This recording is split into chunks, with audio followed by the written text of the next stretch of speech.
Having lots of customers is the only way for any company to stay in business. And you're about to meet a man.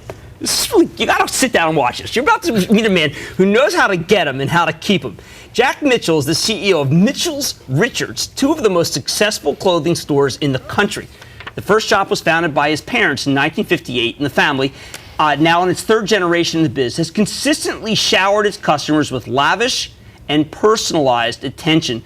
Mr. Mitchell has now written what the New York Times calls a surprising little gem of a book called Hug Your Customers. That's where I saw the review and said I got to pick it up. And it contains valuable lessons from business people as well as consumers. Look, I've never been to the stores, although my hedge fund partner Jeff Berkowitz raves, and Larry's been there. And get this, NBC's Matt Lauer, who looked great today. Katie's great. They work all summer. Amazing. Matt Lauer used to work there. About 500 chief executives and corporate presidents are among the thousands of loyal customers. And I'm thinking of picking up a suit there myself. You know, I'm a Brioni 42, okay? Welcome, Mr. Mitchell. Hint, hint. I got to tell you. We have lots of great Brionis. Oh, For sure know. we do. You're friendly with, you got zany. You actually know how to pronounce Gildo? Gildo. Look, I got to tell you, I love this book. I wasn't supposed to love it because when I say that only just because it's like, look, this is a sales book. You're a hugger. This is great. I am a big hugger. But I got to ask just point blank. Sure. All right. I shop in Jersey. If I shop at Neiman or shop at... Why can't they buy your book and put you out of business? Because you tell everything. I'm not kidding. There isn't a detail that the guy doesn't tell about your business in his book.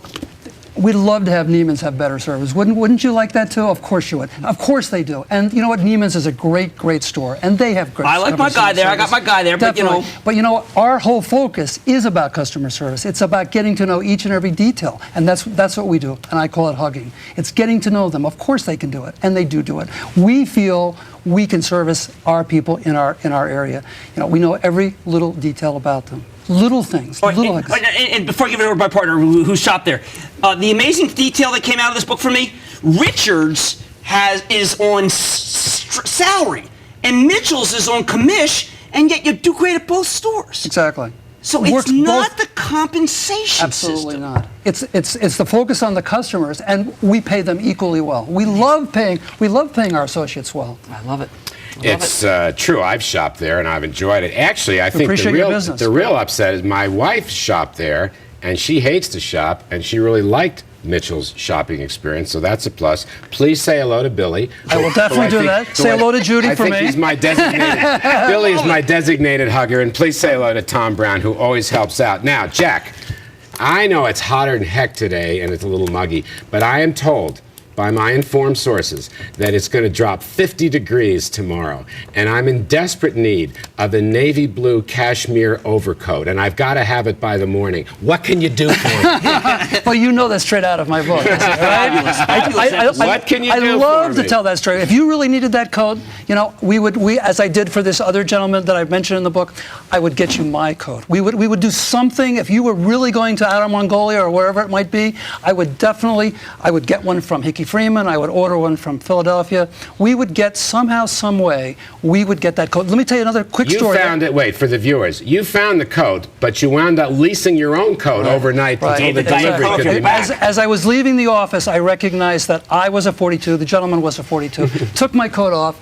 Gave it to him for a couple of days while we were getting him the coat. And that's what we do. All right, I want to get to another key business point. Blending technology and customer services, which is something you have done very well. And to some extent, that's one of the key structural assets you've created over there. Just tell us a little bit about that, if you would. Well, of course, when you have many customers, you can't remember every little detail that they about them, whether it be what they're buying. We have SKU data, stock keeping units data on every single customer since 1989 at Mitchell's, and we bought Richards in 1995 since the spring of '96. So we know for sure what they've purchased. But more importantly, we can ask questions, not pry, but probe, and say, "Oh, you come from New Jersey? Swell. We can send a car down for you Jim, if you like, pick you up.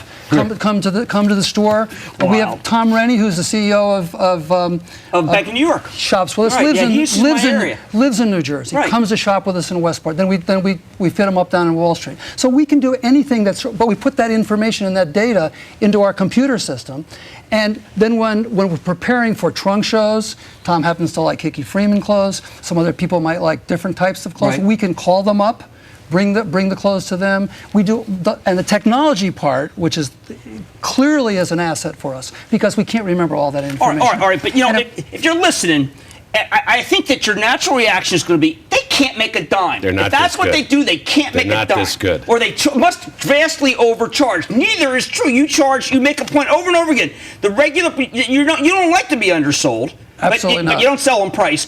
But then you're still making good money, even though you have all this personal attention. Of course, we love to make money. If you build personalized relationships that I call hugging, then what happens is you buy at regular price. People come in early for their merchandise, and when you buy at regular price, of course, margins are higher.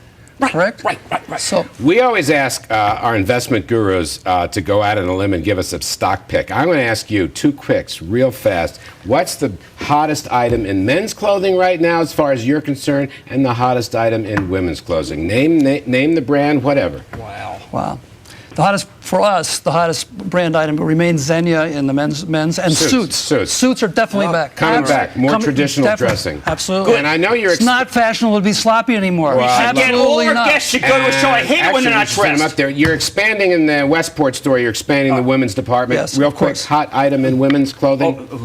They're telling us to They're go. telling us to go. Accessories, There you go. pocketbooks, All right, handbags, there you go. jewelry. That's it. That's Our it. thanks to Jack Mitchell. This book is good. Your sales force should read it if you're in one of those situations where you have one. Okay, everybody should read it. Good news about some big caps coming up, and the bond market outsmarts Alan Greenspan. Is he losing a step, maybe? Yes. It's all in the hot file. Please don't go away. Yes, he is.